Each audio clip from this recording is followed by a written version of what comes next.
तो आप लोगों के बीच में छोटी सी कहानी लेके आए हो। घने जंगल में गिद्धों का एक झुंड रहता करता था। उसका पूरा झुंड एक साथ उड़ता भरते और साथ में ही शिकार करते थे। एक बार सभी को उड़ते उड़ते किसी टापू पर पहुंच गए। वहाँ बहुत मछलियाँ और मेढक रहते थे।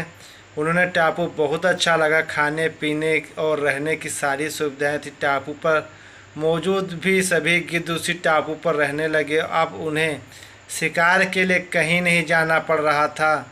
तभी बिना किसी मेहनत का भरपेट भोजन करते रहे उस टापू पर असल में जीवन जीने लगे। उसी झुंड में एक बूढ़ा गिद्ध भी रहता था। वह बूढ़ा गिद्ध सब देख बहुत परेशान रहता था। उसने अपने साथियों को आलस भरी दशा देखकर चिंता होने लगी।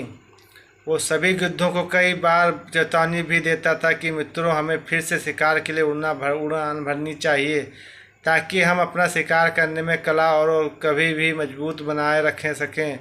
अगर ऐसा ही आलस करेंगे तो एक दिन हम शिकार करना तक भूल जाएंगे। इसलिए हमें जल्द ही अपने पुराने जंगल वापस जाना चाहिए।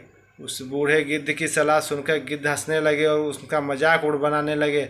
उन्होंने कहा, बूढ़ा होने की वजह से इनका दिमाग खराब हो गया है, इसलिए हम आरामदायक जीवन छोड़कर जाने से सलाह दे रहा है। यह कहकर गिद्धों का झुंड उस टापू पर जाने से मना कर दिया।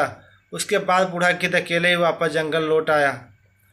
कुछ दिनों के बाद बूढ़े गिद्ध को सोचा कि बहुत समय हो गया, चलो उस टापू पर जाता हूँ और वहाँ अपने संगे लोगों को दोस्त से मिलकर आता हूँ। या बूढ़ा गिद्ध जैसे ही टापू पर पहुँचा वहाँ हालत देखकर हैरान रह गया और वह दृश्य बहुत ही भयावह था।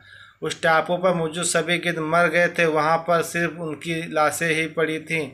तभी उसे कोने में एक घायल गिद्ध दिखाई दिया और वह उसने पास में गया और कहा, हालत के बारे में पूछा। उसने बताया कि कुछ दिन पहले इस टापू पर चीतों का एक झुंड आया था जिन्होंने उन पर हमला कर दिया, सबको मार दिया। हम लोग बहुत ही समय से ऊंचा उड़े नहीं थे और हम अपनी जान भी नहीं बचा सके। हमारे पंजों में मुकाबले करने की क्षमता भी कम हो गई थी।